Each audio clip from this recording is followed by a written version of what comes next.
Hello दोस्तों, आज के इस वीडियो में हम सीखेंगे कैपेसिटर टेस्ट करने की 3 सबसे इजी तरीके। कैपेसिटर को कैसे आसानी से हम लोग टेस्ट कर सकते हैं कि वो सही है या ख़राब है, आज के इस वीडियो में हम लोग सीखने वाले हैं। तो दोस्तों, सबसे पहला जो इजी तरीका है वो होता है कैपेसिटर को चार्ज करना।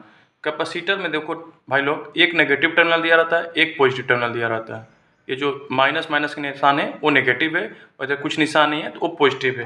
वैसे ही हमारे पास बैटरी में भी देखो, यहाँ पे माइनस का निशान है, यहाँ पे प्लस का निशान है। तो क्या करना है, हमें माइनस और प्लस को 5 सेकंड के लिए ऐसे टच करके रखना है ताकि कैपेसिटर चार्ज हो सके। कैपेसिटर के चार्ज होते ही इसको हमें मल्टीमीटर से देख लेना है कि वोल्टेज चार्ज हुआ है कि नहीं। तो इसके लिए सिलेक्टर स्विच को 20 वोल्ट पे हम लोग लगा देते हैं, डीसी वोल्टेज पे। उसके बाद क्या करेंगे, प्लस को प्लस के साथ और माइनस को माइनस के साथ हम लोग टच करेंगे। देखो, हमारा कैपेसिटर चार्ज हो गया, इसका मतलब हमारा कैपेसिटर सही है। अगर ये चार्ज नहीं होता तो हमारा कैपेसिटर क्या है, खराब है। ठीक है दोस्तों, ये आपको समझाने के लिए मैंने दिखा दिया। दूसरा जो मेथड है, अगर अभी आपको डाउट होगा कि ये चार्ज हो रहा डिस्चार्ज हो रहा है क्या, तो इसको डिस्चार्ज करने के लिए दोस्तों एक लोहे का लेंगे और दोनों टर्मिनल को टच कर देंगे। इससे क्या, देखो इसमें से स्पार्क निकला, ये क्या हुआ, डिस्चार्ज हो गया। अब डिस्चार्ज करने के बाद जब हम इसका वोल्टेज चेक करेंगे तो वोल्टेज क्या आएगा, 0 आएगा। ठीक है, तो हमारा कैपेसिटर बिल्कुल ही अच्छा है। देखो वोल्टेज हमारा 0 आ गया, तो इससे क्या हुआ, हमारा कैपेसिटर चार्ज भी हो रहा है, डिस्चार्ज भी हो रहा है। तो इस कैपेसिटर को मैंने चेक करने की एक सबसे इजी तरीका, फर्स्ट मेथड मैंने बता दिया, चार्ज एंड डिस्चार्ज, ये वाला मेथड मैंने बता दिया। और दूसरा जो मेथड है दोस्तों, दूसरा जो मेथड है इसी को मैं बता रहा हूँ, दूसरा मेथड। इसमें क्या करना, मान लो हमारे पास बैटरी नहीं है, चार्ज करने का तरीका नहीं मालूम।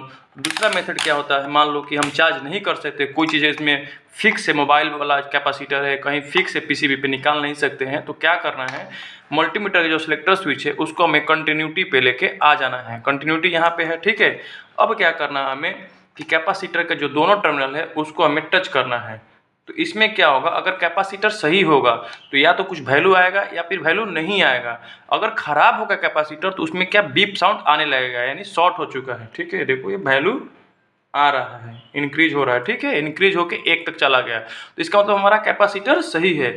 अगर इसमें से जैसे कि बीप साउंड आने लगा, जैसे मैं सुना रहा हूँ ये वाला, देखो ये बीप साउंड जैसे आता है ना, ऐसे अगर बीप साउंड आ रहा है तो सोचना है कि कैपेसिटर खराब है, क्योंकि उसका जो प्लेट है ना आपस में चिपक चुकी है, शॉर्ट हो चुकी है। ये हो गया दूसरा मेथड। दूसरा मेथड मैंने क्या बताया आप लोगों को,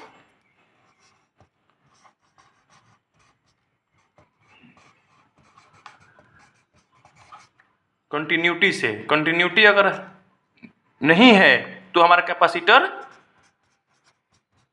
सही है, अगर कंटिन्यूटी है तो हमारा कैपेसिटर खराब है। ठीक है, ये हमने दूसरा मेथड बताया। अब देखो दोस्तों, तीसरा मेथड भी एक होता है।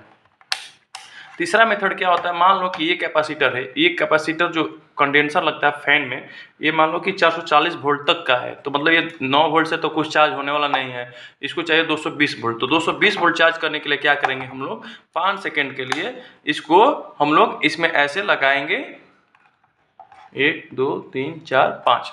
उसके बाद ये चार्ज हो जाएगा तो इसमें से ऐसे डिस्चार्ज करेंगे तो स्पार्क आएगा, लेकिन इसमें से स्पार्क नहीं आ रहा क्योंकि ये कैपेसिटर खराब है। अगर खराब नहीं रहता तो इसमें से स्पार्क आता, जैसे कि मैंने दिखाया था डिस्चार्ज के टाइम पे। अगर स्पार्क आएगा तो हमारा कैपेसिटर सही है। ये हो गया तीसरा मेथड,